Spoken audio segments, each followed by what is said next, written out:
You know, people ask me all the time, why do you do this? Why do you not retire and read books and write fancy academic papers? And I say, yes, that is also important. But what is more important is that I was given an opportunity to read books in the first place, to engage with ideas because of the sacrifices of ordinary people. And so part of scholarship must be given back to the people in the form of public engagement. If myself was a public scholar, what we call an activist scholar or a scholar activist, who's always trying to use the knowledge that is gained from reading books, from observing people in their communities, in their society, and giving them back, in the words of a UC Guyana, giving them back to the people as a political nourishment and by extension, cultural nourishment. That's what I'm about. It's about being that public scholar whose work is not just confined to the classroom, but that classroom is extended to the public space. I'm busy.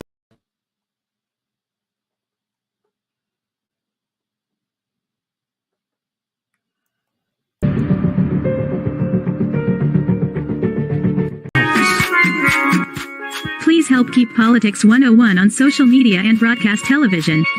If you are in North America, please donate via Cash App or PayPal. If you are in Guyana and the Caribbean and don't have access to Cash App and PayPal, email your pledge to dhinds6106@aol.com and we will direct you how to get your donation to us. Thank you in advance for your donation.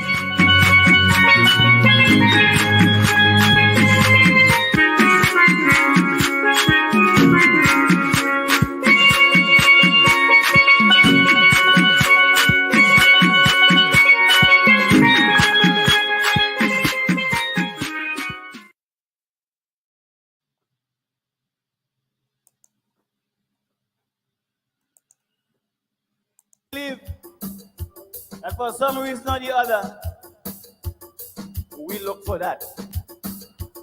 If you feel in the category of we, take the little thing. Remember, next time, put your finger where your mouth is.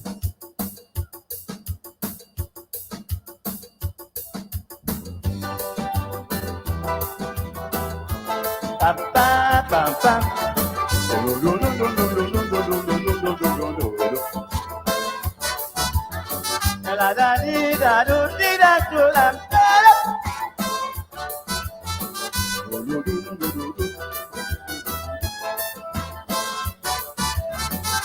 November 7th, I see black man cry. Look, blood still running from black people's eye. But I remember when a sunrise, African rise. And I beg black man, please open your eyes. While I was singing and busting me liver string, black man asking me where Atlantic play. Then they put their 14th finger on the shelf. So today, black man, you must blame yourself. Cause when I sing, they never listen to a Coco say. Black man's mentality gone spectrum and PSA. Big lyrics I pushing, they wouldn't listen to me. Black man telling black man, oh black man, come out to party. I remember when I sing Sham, we don't want it. It's them black brothers say, Coco, you're singing shit. So today say, through my fault while you strike your heart.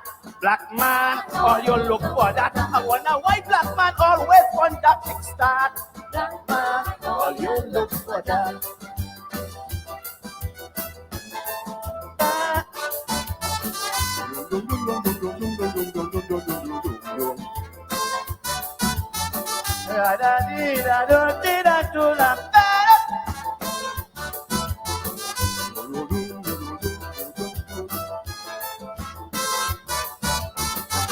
A man on a charge for interfering.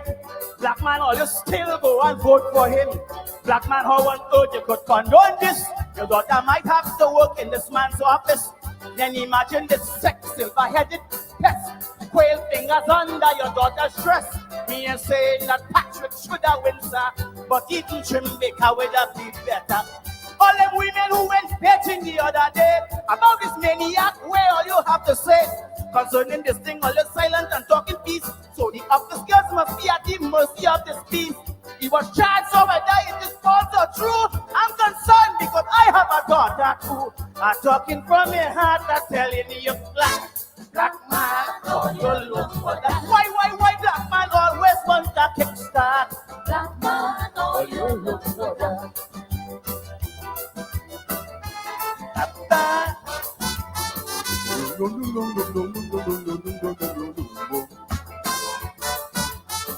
La da dee da da dee da do da dee da.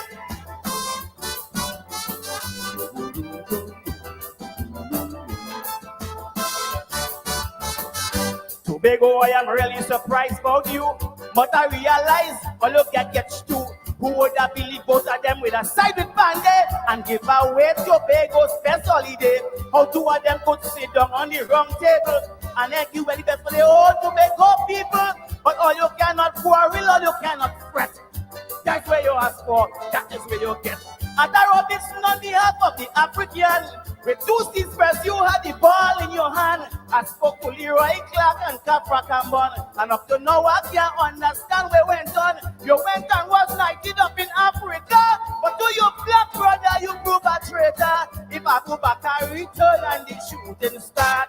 But you look for that. And if your daughter should cross the Prime Minister's path, but you look for that.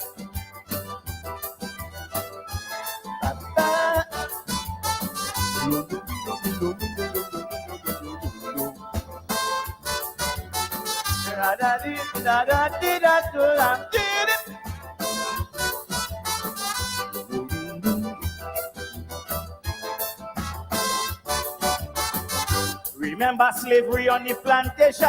Master used to use a black man to beat black man. So when I hear 17, I got a pain. I say, oh God, black man go beat black man again. Because black man give black man soup, but black man won't harm. Black man intention is to pressure his own black man. He give them soup, they say he treat them like an outcast. So now black man takes smoke every At the Robinson on behalf of the African, with 2 seats press, you had the ball in your hand. I spoke to Leroy Clark and Capra Cambon, and up to now them can't understand what went on. You went and was knighted up in Africa, but to you black brother you prove a traitor. If I go back I return and the shooting start. So you look for that. And if your daughter should cross the PM's path, so you look for that.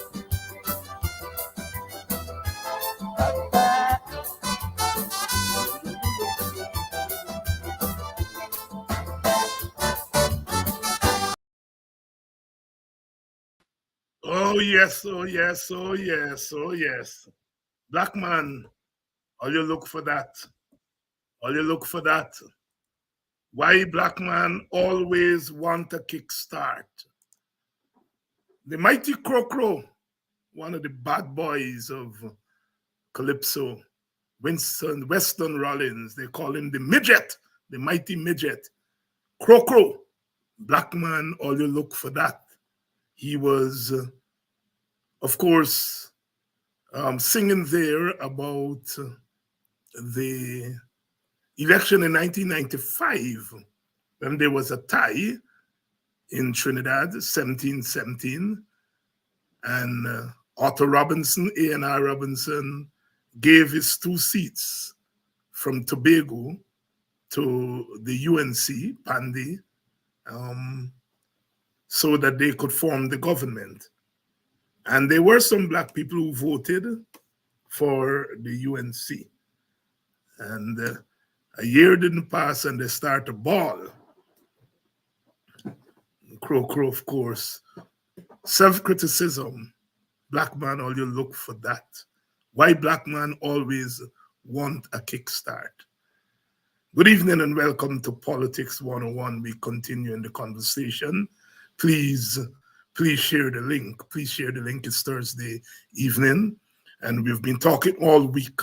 We've been talking all week about the state of affairs in our country, especially as it relates to Black discrimination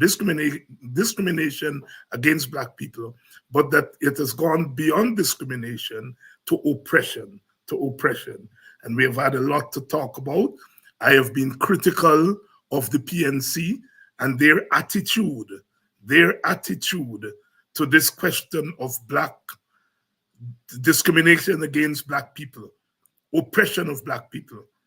I think their narrative has not been helpful to the Black cause, to the African Guyanese cause. And I've been critical of them. Of course, you all know my stance here on this program. I don't believe in pulling down fellow opposition, but on some issues, we have to call it out for what it is. No party is without sin. I think the AFC has also been found wanting in the manner in which it has treated with this whole issue of the discrimination against African people in Guyana, the oppression of African people. My party, the WPA, I think has gone the furthest in terms of saying, look, we stand with African people in this, their hour of discrimination. And we are not splitting hairs when it comes to that. I recognize that political parties are what they are. Political parties are vote machines. They survive. They are in place to win elections and to govern. And to win elections, political parties sometimes have to sin their soul. So I accept that political parties will sin their soul. They will be silent on some issues. They will tone down some issues. I understand that. I belong to a political party. But I think on something that is fundamental as the discrimination and oppression against one of the major ethnic groups in the society, it's a question of human rights. I don't think any political party, any organization in Guyana can afford or should afford to be quiet, to tone it down, to play around it. And for too long, we have seen PNC as a party and their members dancing around this issue of discrimination against Black people.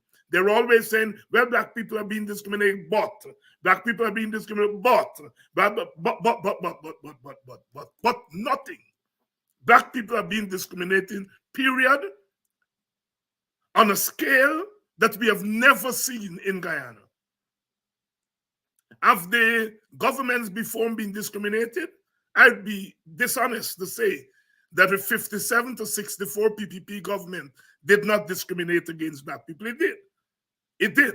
At the level of its policies, those governments put a lot of emphasis on rice and sugar. And they told the public servants not 1 damn cent more. And the public servants went on strike. In 1962, the 80-day strike. Does history repeat itself? The present PPP government is telling teachers and public servants not 1 damn cent more. We're going to fight you in the water. We're going to fight you in the air. We're going to fight you in the courts. Even when the courts rule in favor, we're going to fight you. Yes, the 57-64 government, PPP government, discriminated against Africans in terms of their policy emphasis. It led to the removal of that government. Yes, the Americans and British and the CIA had a hand in it. Yes, but they were not the only reason for the removal of that government. Internally, African people were feeling the squeeze, and they took matters into their own hands. After the 1961 election, the PPP had a victory march. Black people were spat upon as the marchers are marching from Quarantine and Essequibo to Georgetown. Victory march. In my own village, one lady who was a PPP member, she was spat upon Why? Because she was black. They didn't know she was a PPP member. And their attitude led to the fall of that government. I would be dishonest if I were to say that the PNC under Burnham and Hoyt did not discriminate against Indians. I'm sure they did. I've said on this program that they did a better job at managing race relations in Guyana than the PPP. But that does not mean that at the level of policy that they did not discriminate against Indo-Guyanese. They did, although the level on the scale was much less than the PPP government. And when the PPP came back to power, they resumed where they left off in 1964. And it reached the zenith under Jack Dew. They left office for 5 years, put back into office. They came with a vengeance, a special vengeance. And the special vengeance has to do with the fact that there are two factors that were at play, that are at play over the last 4 years. One, they are the recipients of regime change. They are they benefit from regime change. And when governments benefit from regime change, they become unaccountable. They're not accountable to their own supporters because they say, all you didn't put us there. It's the foreign forces put us there. How do we know that? The PPP wanted to give a national award. And the top of the line were the ambassadors from the foreign countries. So there are two factors. Regime change.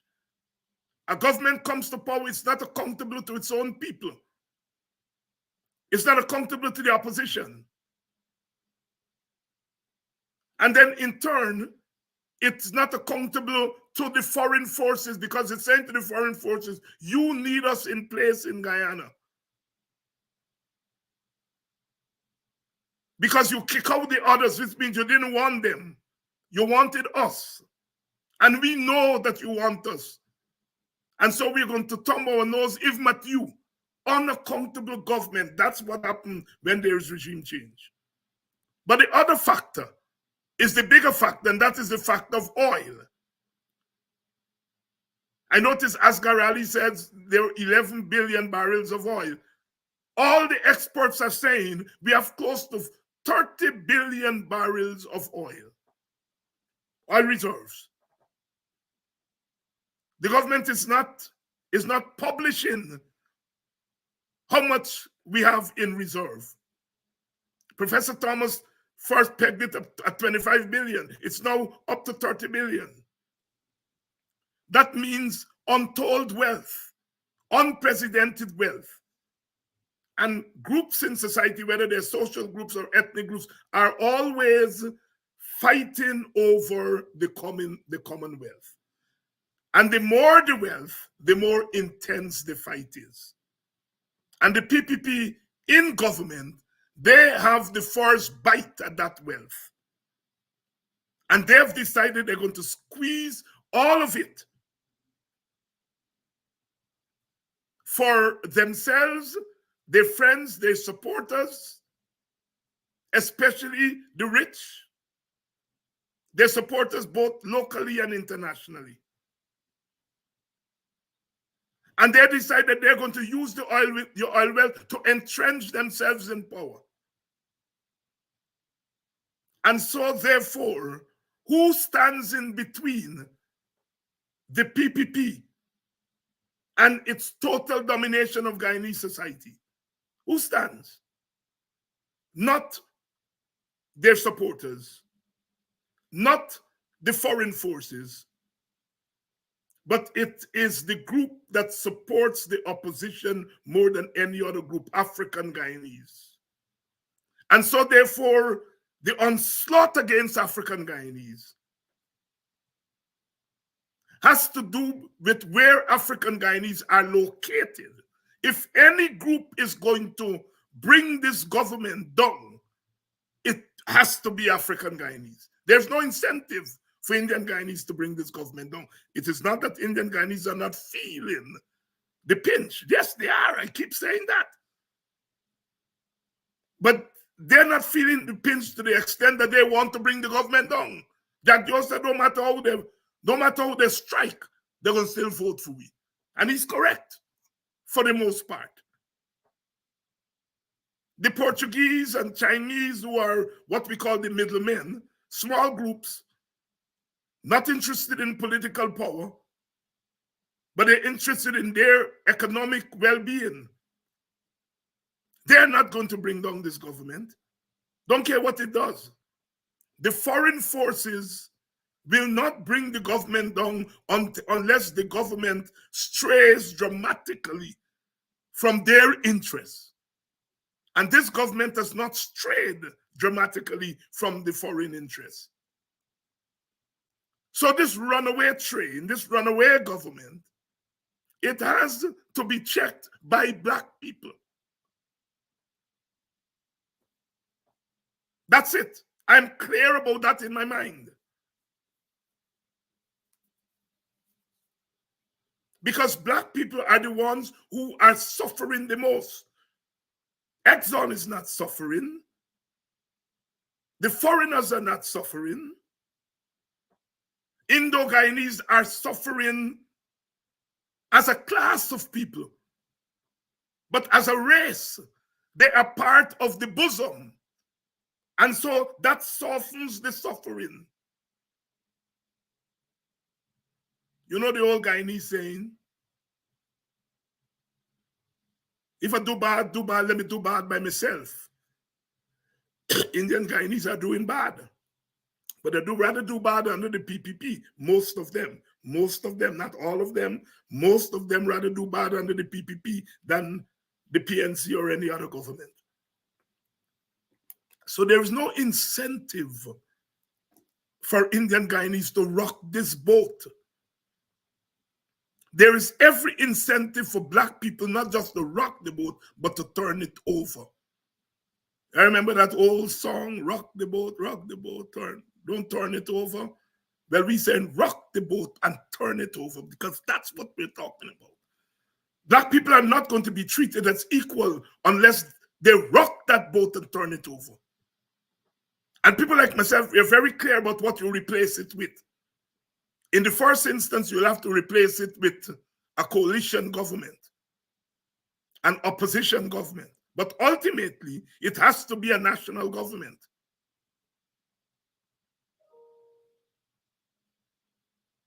So, the Black condition has to come under the microscope. And I am not convinced that the PNC, up till today, and I'm getting to that, has worked out in its head how to deal with this issue of Black suffering and Black oppression. Black people vote for them. Black people give them their money. Black people give them their love. And they have to be in front of the line in defending Black people. The rest of us have to do it too. But the PNC has benefited from Black people more than any other organization, political or otherwise. And they have a responsibility to be at the front of the line to protect, defend, and advance the interests of Black people. I'm clear about that. Yes, they're a political party.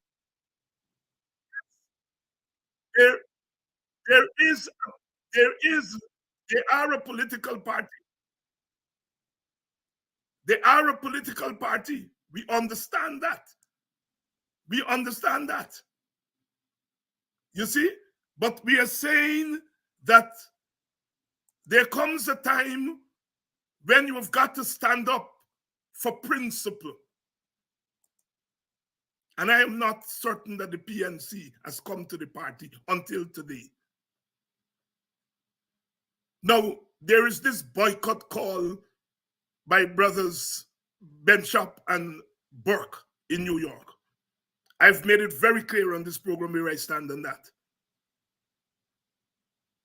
The time has come when Black people who collaborate with the PPP must be made to pay for it. I've made the distinction between somebody who wants to join the PPP. The PPP comes into the community to sell its program to the community, to sell its policies to the community. But we know the PNC is using the oil money to go into the Black community to raid Black people, to shame Black people, to put Black people in harm's way, to buy Black people, to bribe Black people. And I'm saying that's not politics. That's not normal politics. The PNC dare not go into Enmore or Enterprise and try to buy Indians, bribe Indians, raid Indians. They dare not do it. They will not even be allowed to enter the village. And they should not do it. And the PPP should not do it. And insofar as the PPP is doing it, those who are accommodating with them, those who are collaborating with them and accommodating them, Black people, they have to pay in one way or the other. And the brothers have decided one of the ways for them to pay is to rebuke them. And rebuke them with your dollars. Guyanese-owned businesses, we in the diaspora, we support Guyanese and West Indian businesses. But insofar as those Guyanese-owned business in Brooklyn brought that man into that community to allow him to carry out his slave raiding and slave catching, and all they could tell him is that we want you to ensure that there is no segregation. No. Those businesses must be made to pay so that others will get the message that this is serious. You accommodate him with the dollars that Black people give you. He comes back to Guyana and walking on Black people and beating Black people. It means that you are complicit in the beating up of Black people. You welcome a man who preside over a government that kicked down, broke down Black people homes in Moko and Linden, broke down Black people businesses in front of the hospital and on the seawall and in front of Demico and all those places. You are welcoming a man who took away $100 million a year from Itpadaji, a little sum that is given to that organization to do work among African Guyanese in pursuit of the objectives of the International Decade of the People of African Descent. And you take it away from them. You preside over government that is locking up Black people on all kinds of trump-up charges, throwing them in jail, in prison, shackling Takumo Gonse, shackling his feet like a common slave. You are welcoming a man who's presiding a government in which Black people's sons, their fathers, their uncles, their grandsons are being shot willy-nilly in Guyana, killed in broad daylight and in the still of the night. Women lawyers are being locked up because they tell their client to do the right thing. Women police are being spat upon by people in high places. That is the man you are welcoming in to Brooklyn. You got to pay. And the way you pay, the brothers have chosen the weapon of boycott, a powerful weapon. And we know that the weapon is powerful and it's resonating because in Guyana, the government is seeking to cry all kind of crocodile tears about boycott and how this boycott is hurting people. And then our brother Jermaine, I love that young brother. I love him, but my God, I wish he didn't do what he did. Talking about boycotting we own. If we own, selling out their own, we got to boycott we own. And in the first place, if you are going to sell black people down the drain, then you end we own. Not for me, David Hines. You end we own.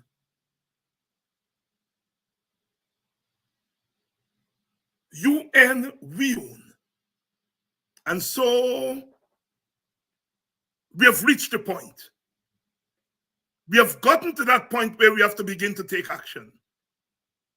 I am very careful about how I urge action on this program, because I don't want to tell people what to do and how to do it and when to struggle and so on.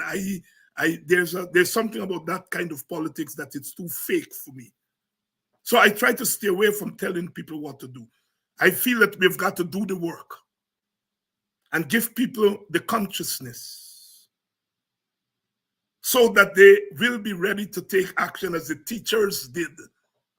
What you saw with the teachers there was a combination of class consciousness, that is their consciousness as workers, and racial consciousness as far as black people are concerned. Note very clear, the Indo-Guyanese, the Amerindian teachers, African teachers, Portuguese teachers, they all came out because of a consciousness of themselves as working class people who are being denied a living wage. But the vast majority of them who are black people, they came out on strike in addition to class consciousness, racial consciousness, that this assault on the teachers is really an assault on blackness. Paying the Indo-Guyanese teachers and Amerindian teachers, it affects them individually as workers. Paying black people terrible wages, it has an effect on the black community because 75% and more of the teachers are black. And you're denying that community revenue. The teacher from Bachelor's Adventure, the teacher from Den Amstel, the teacher from Linden is more likely to spend her salary in Linden. And the more she earns, the more she spends, and the more that circulates in the community. You are messing with the black community when you deny teachers and public servants a living wage. So the Indian teachers and Amerindian teachers, they've come out based on class consciousness. Black teachers went on the streets based on class and racial consciousness. We're talking it as plain air for them to understand and for us to understand how we move in. And I've been disappointed that the PNC has not been able to come up with a narrative similar to the one that I am advancing here. To talk about class discrimination. That people of all races, poor people of all races, experience. But that black people, on top of the class discrimination, there's a particular racial discrimination. The government has not withdrawn money from Indian organizations, from Amerindian organizations. No! It has withdrawn money from black organizations in Padaji, 78 of them represented. Indian, Guyanese, and Amerindian homes are not being licked down and knocked down and mowed down to facilitate roads. It's happening in the black community. We have to make that differentiation. Sisters and brothers, we are doing it. It's called consciousness. So when those people in Brooklyn either choose stupidity or willful ignorance or unwillful ignorance, whatever it is, move in the way they move, we have to say to them, no, we're not doing that anymore. You're not going to benefit from our dollar. Is beyond the students on the universities in the United States who are out there right now facing the police, calling on their universities to divest from doing business with Israel. What they're calling for is a boycott of Israel business. And if it's okay for them to do it, as it is okay for them to do it, it's okay for the brothers and sisters in Brooklyn to use the same weapon. Black people must understand that there is a price to pay when you work against blackness. I don't care whether you're looking for dollar for yourself or you're just plain damn foolish. It's time we sung the bell. But like I said, we can't call for a boycott of the people who brought that man into Brooklyn, who took that man into Brooklyn. We can't call for boycott on them and not a boycott of the PNC, which has been playing games in terms of the narrative when it comes to black people. I'm being frank here tonight. But the PNC has heard the voices from the mountaintop. And we may not have to boycott the PNC. We may not have to boycott the PNC.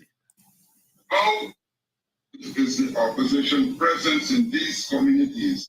Since obviously the people moving the mechanisms to get information and get it early so that we. And do you believe that this action is contrary to constant activism in support of the development and progress of the Afro-Guyanese community? Well, first, Rickford Burke and Mark Benchop are in the diaspora. They know what is happening in the diaspora, and they will make their decisions as they think fit in the diaspora. It is not for us to decide whether it's correct or incorrect for Rickford Burke and Mark Benchop to take whatever position they want. Neither the two are members of the People's National Congress Reform. They are individuals who act, and if they feel that that is the way to go, then they're free to do that. Follow up to that, I know you just mentioned that they are not members of the opposition, but however they never said the opposition, members of the political party. However, they align themselves with certain. I didn't hear that. They align themselves with certain notions that this party calls for. So I'm asking, as the leader of the People's National Congress, do you support this? Because again, these are Guyanese-owned businesses, and even recently, Benchop had threatened to bring this boycott to local businesses right here in Guyana. If it necessitates bringing it to local businesses, I see no problem. Look, as I understand what was happening, is that the PPP went into Brooklyn and she had some photo ops, and whatever they did, they got some businesses to accommodate him.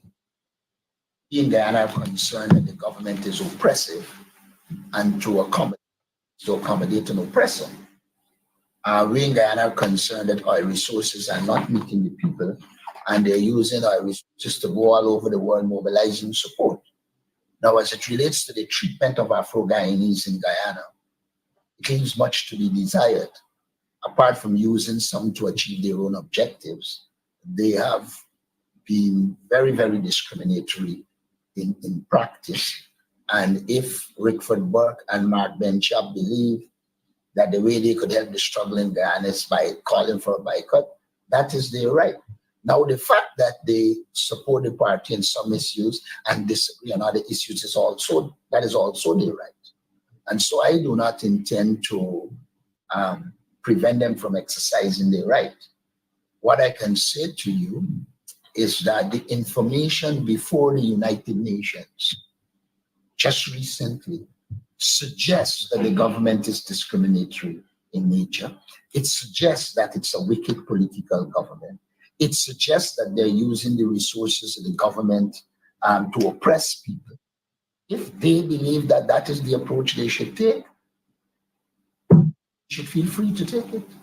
And I would even add that I believe that there should be organizations and governments should set preconditions to engaging the People's Progressive Party. One, restoration of the original Natural Resource Fund legislation, putting in back all the safeguards, all the oversight, and making it mandatory that projects that are funded from oil resources are specifically identified instead of just lumping money into the consolidated fund and you don't know what the oil resources are funding. Secondly, restore funding to Ipajaji. Thirdly, apologizing for the brutal demolition of homes of the people in Mocha, Arcadia, and the displacement without alternatives to the vendors in and around the city of Georgetown. 4, repairing the damage done to the indigenous population when carbon credits were sold without their knowledge, consent, or approval, and arbitrarily determining how much money, what percentage of those monies must go to the indigenous communities, and identifying their own cronies who will manage it as well. So there must be preconditions, in my view, for entities and foreign governments to engage before engaging the leadership of the People's Progressive Party. Guyana is the fastest growing economy in the world. Guyana has one of the highest rates of poverty in this part of the world. The resources are not reaching the people, and they're not reaching the people because of the discriminatory allocation of resources for the benefit of the 1% in this country, while the other 99 wish that they can get crumbs. Let me also add that this government has trumped up charges against many Afro-Guyanese. Calvin Heath London is facing a trumped up charge. I think Trevor Ben is facing a trumped up charge. Carol Joseph, Alden Lawrence. We can name the whole list of African Guyanese who are facing trumped up charges by the People's Progressive Party. And therefore, the People's Progressive Party is showing that it has no interest in the African Guyanese community. And if people in the diaspora believe that they support businesses and the weapon at their disposal is to withhold their business so that they can bring pressure to this government to stop doing some of the things they're doing, I see no problem with it. Jack Deo actually said for less than that, people must chase Granger out of villages when we were in government. So let us not make this some moral issue in which we try to make Benchop and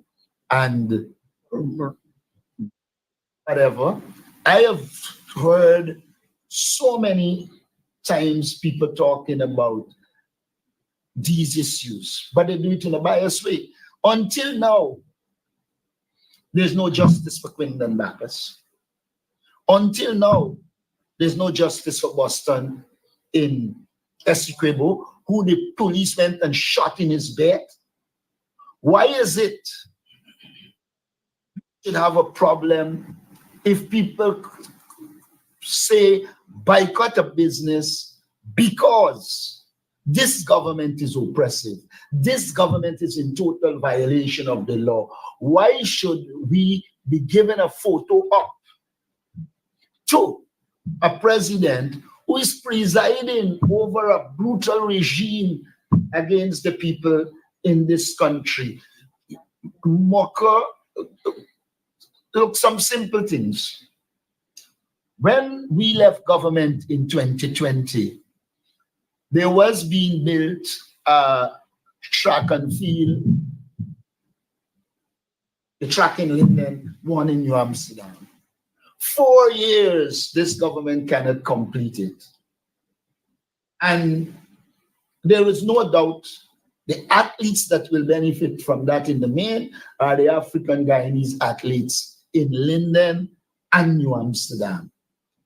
The government is going to proceed now to build a stadium in Berbice. While they can't finish that track, this government has shown clearly that it is racist by nature. Region 10 needs agricultural development. This government refuses to develop an agricultural plan and put it in place in Region 10.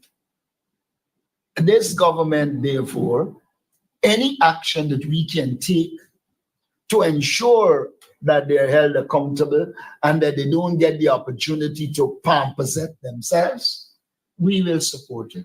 This government needs to be dealt with. Okay. And I'm sorry. Last evening on the Glenn Lal show, there was a diplomat from Palestine who was calling on the world to boycott certain businesses, making the point that if you buy particular products, and you can see where the good lady was going, you are contributing to the murder of Palestinians. I don't hear an outcry about her call for boycott. And some of the businesses that she's referring to are franchises in Guyana, operating in Guyana. I don't hear an outcry about that. I don't hear an outcry about Mr. Jagdio's comments regarding Justice Kissoon's ruling.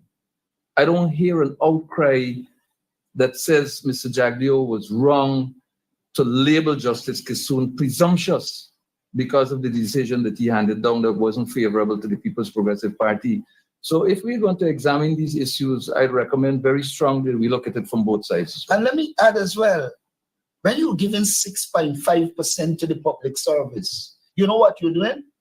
You are essentially saying, in the main, the average man out there can't get more than 6.5%. Why would anyone want to be having picture ops and allowing the PPP government to go on like if they like the people of Guyana? They do not.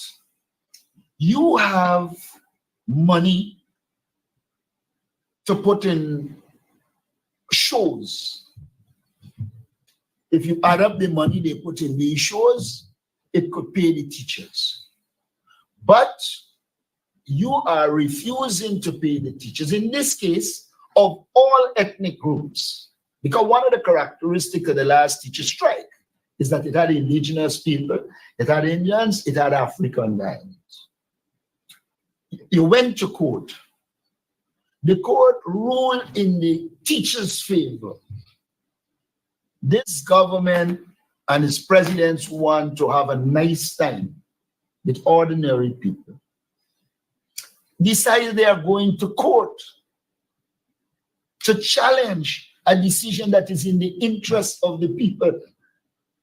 What is wrong with people who believe that this government has overdone it? Who believe that this government, many elements of its approach is racist? What is wrong with this government that has been exposed at the United Nations for its discrimination? What is wrong with boycotting when this government withdrew the support from Ipadeji And Critchlow Labour College? Well, let me put Critchlow Labour College in a corner by itself. That's an old one. Tell you more recently, you withdraw it. What you are showing And then you don't only withdraw it, you're creating paper African organizations.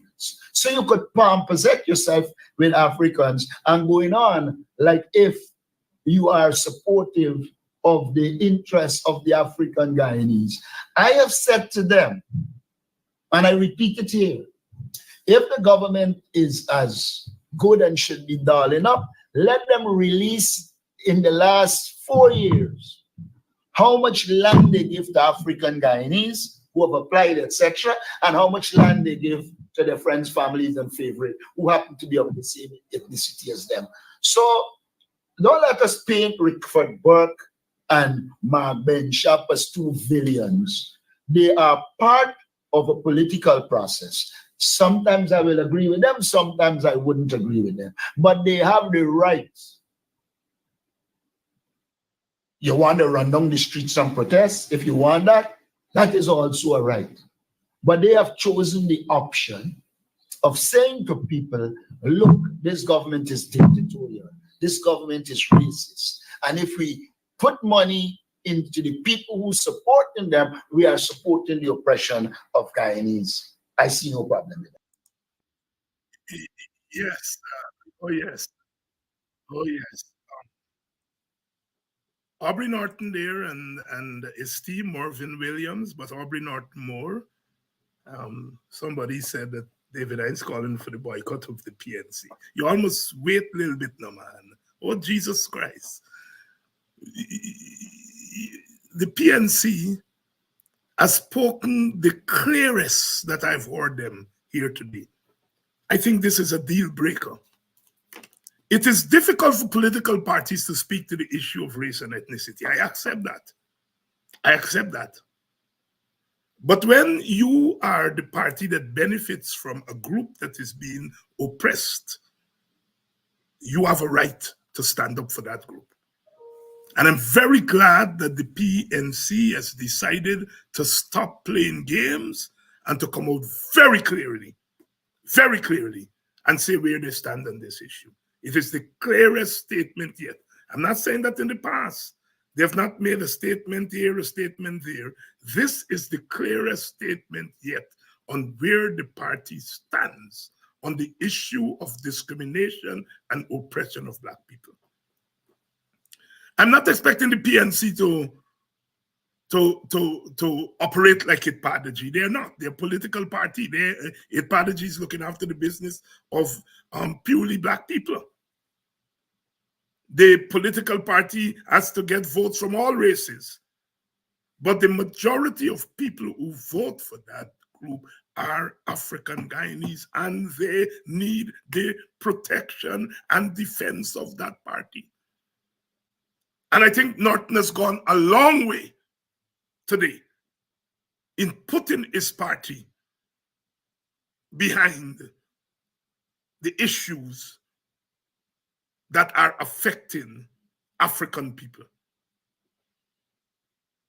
People may have all kinds of problems with Norton, you know, but on this issue,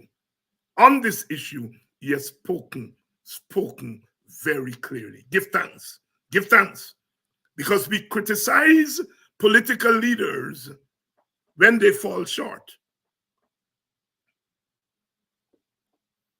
And when they do the right thing, we must be man enough, woman enough to say you did the right thing. I don't know whether Norton is going to walk that back next week or when an election campaign starts, but he's on record very clearly today. And I think we have to commend him, and I assume he's speaking for the leadership generally of the PNC. We have to commend them. I am saying when people are under attack, they need as much protection as they can. And the PNC, as the party that has gotten over 200,000 votes from African Guyanese, they have an enormous sway in the country. And they must put that sway to protect the people who vote for them. Whatever you say about Mr. Hoyt, He made it very clear we're talking about kith and kin. Mr. Hoyt was not your normal bleeding heart black powerist, far from that. But by 1997, he had come to the conclusion that black people are under the hammer, and he called for a coming together of the kith and the kin. And if he could do it, a conservative like him, the present leadership, when black people are going through 10 times more than they were going through in 1997, this present leadership has a moral and political responsibility to stand with black people. I am not going to put the AFC under the same kind of pressure. The AFC got black people vote in 2006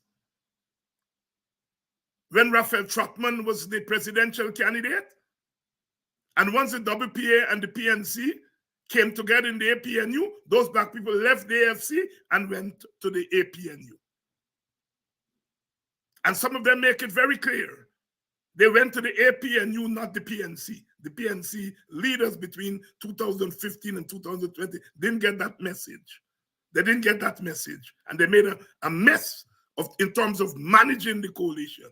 But that's another story for another day. Norton has spoken today. And we have to commend him for as clear a statement as can come from a political party. The AFC doesn't have the same responsibility. In 2015 and 2020, it was Indo-Guyanese who voted for the AFC in the main, and some sprinkling of black votes, middle class and so on.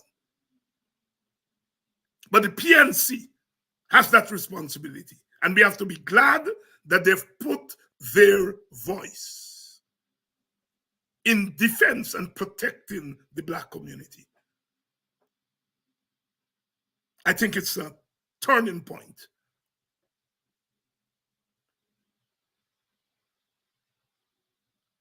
We struggle today so that we don't have to struggle tomorrow.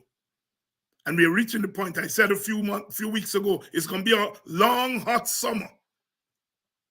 Quoting the civil rights movement in the United States in the 1960s. It's going to be a long, hot summer. And if it's going to be a long, hot summer, not just the heat from the sun in Guyana right now, or the heat that comes when there is blackout, there must be political heat. We got to start getting up. We got to start getting up, black people. I've always defended our people against charges that they take in stupidness, they don't protest. I don't believe in that. I believe when there is the synthesis of leadership, message, and consciousness on the part of the people, we are not going to be able to stop our people. Let me repeat that. The synthesis of revolutionary, progressive, revolutionary leadership.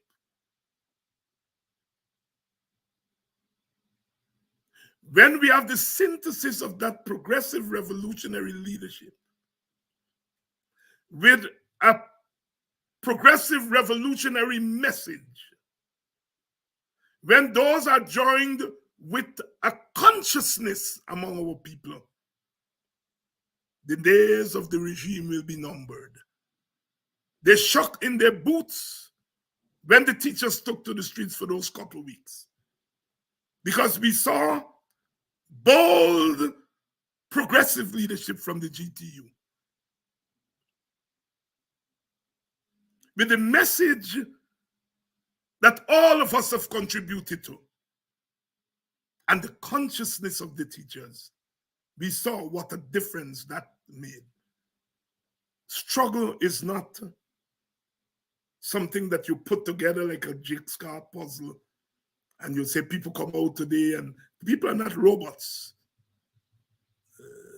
The thing has to fall in place. There's responsibility from the leaders, the political leaders, civil society, community organizations. We all have a responsibility. The people have a responsibility to receive what we give to them and to use it as political nourishment to advance our struggle to more and more. We are getting to that point. It's got to be a long, hot summer. And now that the PNC has made very clear where they stand on the black struggle, it makes it a little bit easier because we are not wondering where the party stands. The party cannot, should not stand in the way of black response to black oppression. The party is not going to be bleeding out black like it part of G and the black organizations, David Hines and Ben Shop and us, we don't expect the party. But Norton did enough today. He did enough today. Rafidev, my friend over there, and the others, you're going to see them writing on the weekend about the tail wagging the dog. They say the WPA tail wagging the PNC dog. Now they're going to say Rickford Burke and Mark Benchop tail wagging the PNC dog. They have this thing that the PNC, will throw black people under the bus and the PNC not interested in black people problems and they should not be and so on, because if they do, they're not going to get Indian votes. And so when Norton came out there today and made that statement, they're going to say, well, it's Rickford Burke and Mark Benchop and David Hines and the WPA that are trying to use the tail to wag the PNC dog. And they're going to warn Norton, don't go down that road, you're going to lose the election. That's what they're going to do. That's their old trick to keep the PNC from standing up for its own people. But Jack Dio said, and I played it here yesterday or day before yesterday, he said, I'm unabashed, to quote him, unabashed, he said. When it comes to defending, protecting, and advancing the interests of Indians, it's the same man who had said at Babu Jan, the PPP is an Indian party. It's the same man that said when the knockoff sugar workers is Indian people they're assaulting. And he said there that when our people come to us, we want to make them rich. He makes no bones about it. But they like to tell us, especially the PNC, don't go down that road. You can't say you are a black party. I'm not asking the PNC to say it's a black party because it's a party that has Indians and Amerindians and others. So it can't be a black party. It is, of course, like all parties. The membership are of people from all races. But the majority of the membership and the followership, the majority is African. And I've said on this program that I will be a fool to believe that all black people will support the PNC. Even after Norton's statement today, there are a lot of black people who would feel that he hasn't gone far enough. I'm saying that if you feel so, let not your heart be troubled. There are others in the opposition camp who are prepared to go further than that, such as the WPA, which I represent. I can speak for them. I can speak for myself. So if you are vexed with the PNC, you don't have to go and lie down and prostrate before the PPP. You have options in the opposition camp. One of the wonderful things about the African community is that we are diverse. A lot of people don't think so.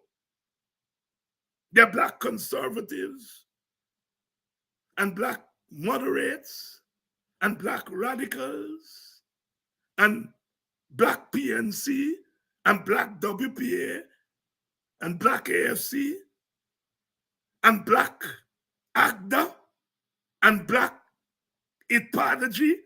We are diverse. And that's a good thing. Because when you vex with one, you don't have to go outside and prostrate yourself before those who are acting as your enemies.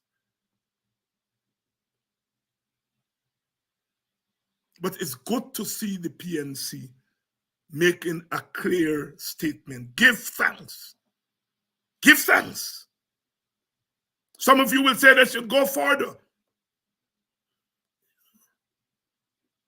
Political parties can only go as far as a certain point.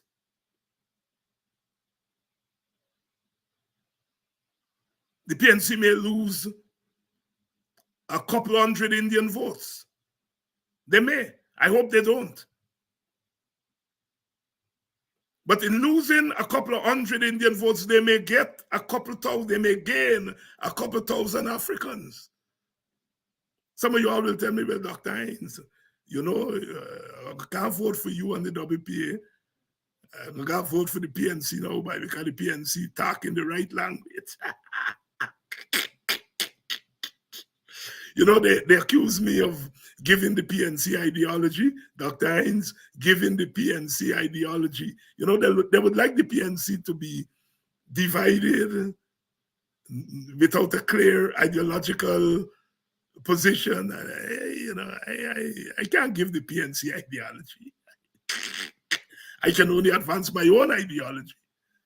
And my ideology is a convergence of multiracialism,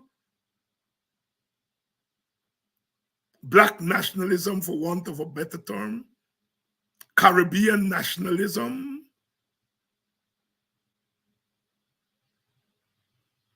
a certain kind of Caribbean/black Marxism, which accepts a class critique of the prevailing status quo. I part company with Marxism when it comes to one-party state and the vanguard party and all those things that the Marxist-Leninists, I'm not into that. But in terms of the Marxist critique of capitalism, I accept that. I accept that, the class analysis. So that my ideology is not one linear thing. It's a convergence of class. And Marxism offered the best analysis that I have seen. But I also, very much part of it is my sense of black pride that leads me in the direction of black nationalism. All the black nationalism means is the acceptance that black people are a nation regardless of where we find ourselves. We are in different nation states, Barbados, America, Jamaica, Guyana, Peru, etc. But as a cultural entity that underwent a particular experience, coming from the continent of Africa, we have a unique national outlook, hence black nationalism. And that black nationalism informs by Marxism.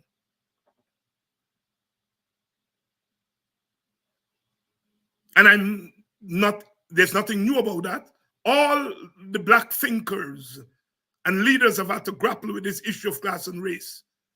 From Garvey to James, C.L.R. James, to Padmore, to our own Walter Rodney, to Eric Williams, to one of the best books to read is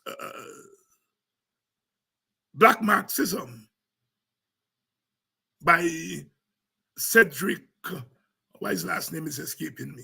One of my bright people in the audience can remind me just now. He died a couple of years ago. And he wrote the book Black Marxism. And so therefore, some of us can deal frontally with the question of race.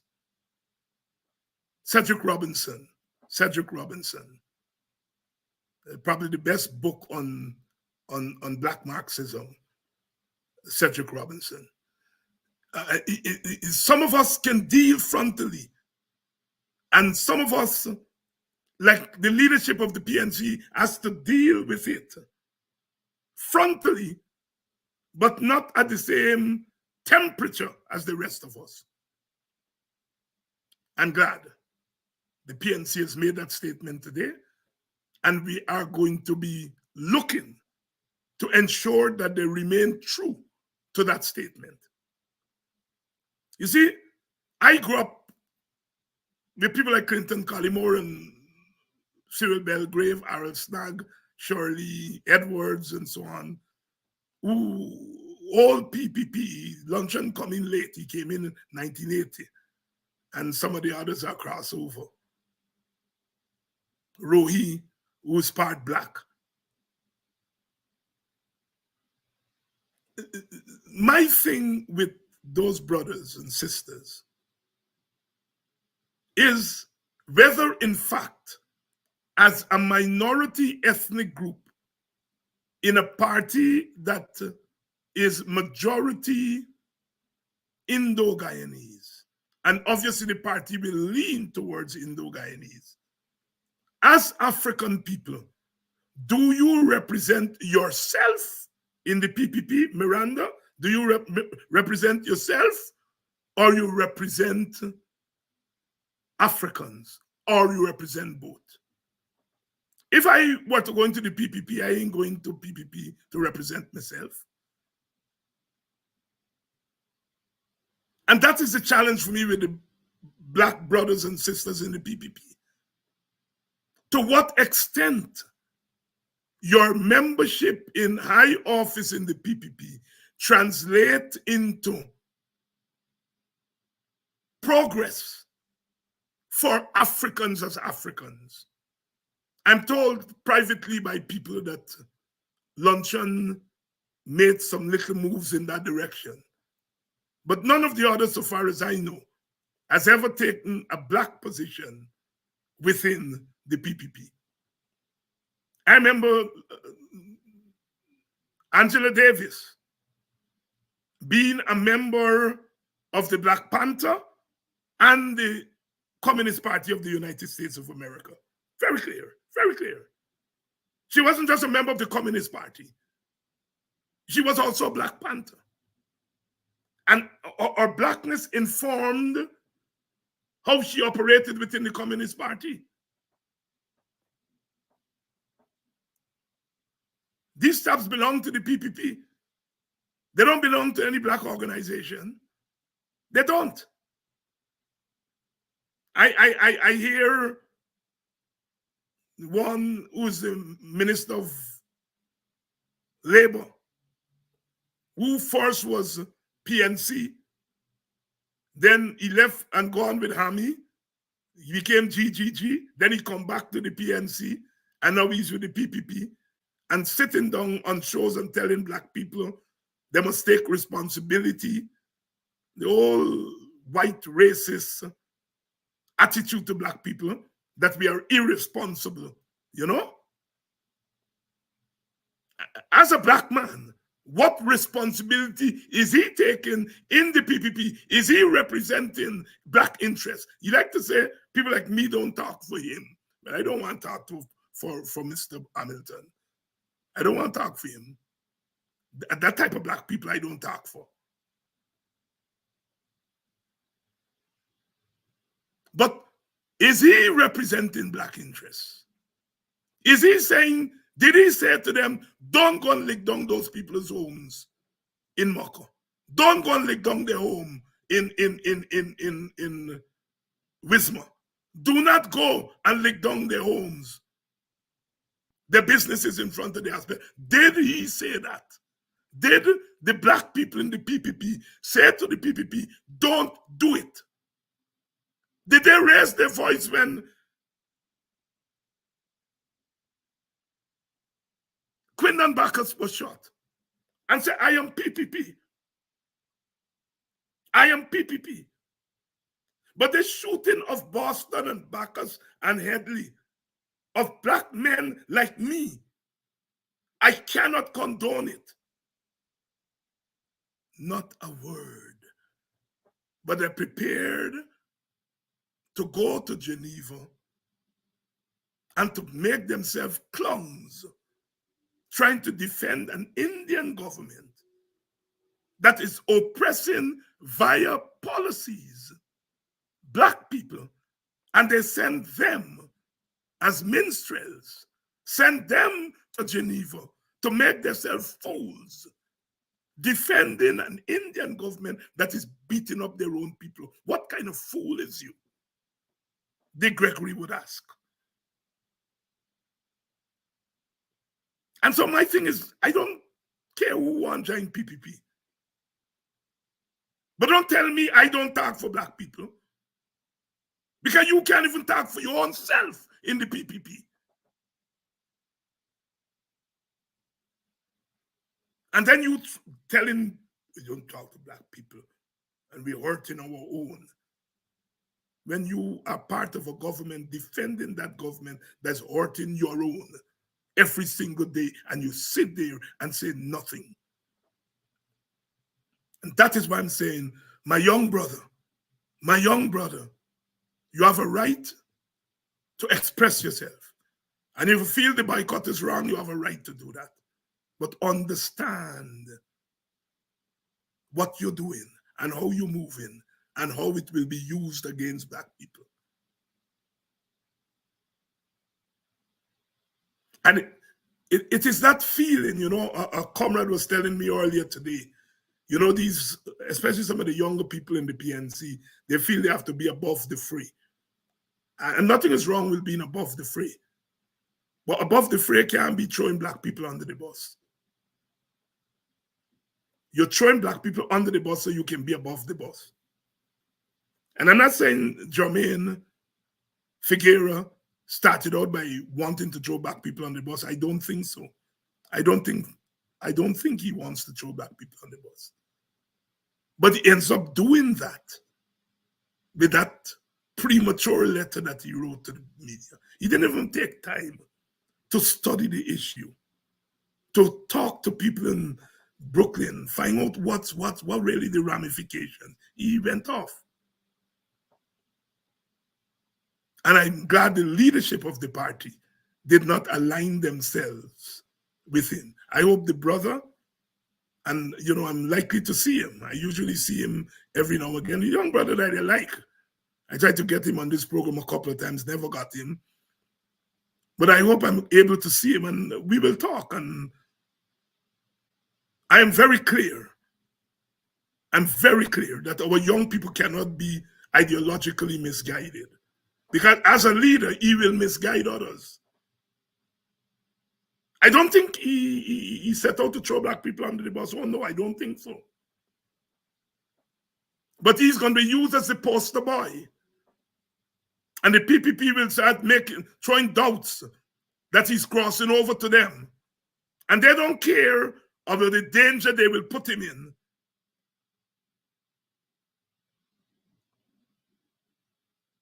Somebody say he should withdraw the statement. Well, you know, he has to know that. But I will say to him next time, don't be so quick to come out and condemn. Study the issue. Study the issue. Do not open your mouth unless you think through things of this magnitude. So there we are, sisters and brothers. Big up the PNC for making a clear statement on the boycott, a clear statement on the oppression of black people. I think it's a way forward.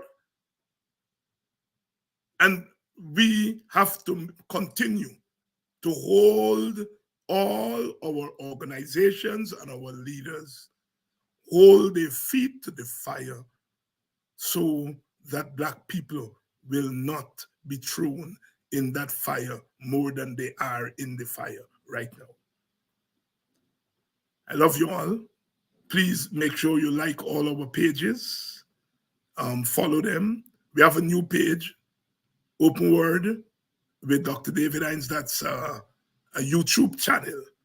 If you guys can go on that channel, Open Word with Dr. David Hinds, and follow that channel so that we can grow that channel. We intend to feature some podcasts on that channel, specially packaged for that channel. So please go to that YouTube channel, Open Word with Dr. David Hinds, and like that channel.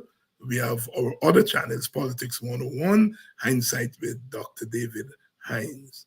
I again join in our condolences to the Bookers of Buxton who lost their matriarch, Miss Lillian Booker. She was 101 going to 102. She passed away last week, and I think there is a viewing in New York next week. I'm going to give you all the details, and then they're taking her home to Buxton to be buried there. I'm going to give you all the details for that tomorrow. That family is a fixture on this program and all the other social media programs on our side of the political divide. And Miss Booker belongs to a generation of female entrepreneurs.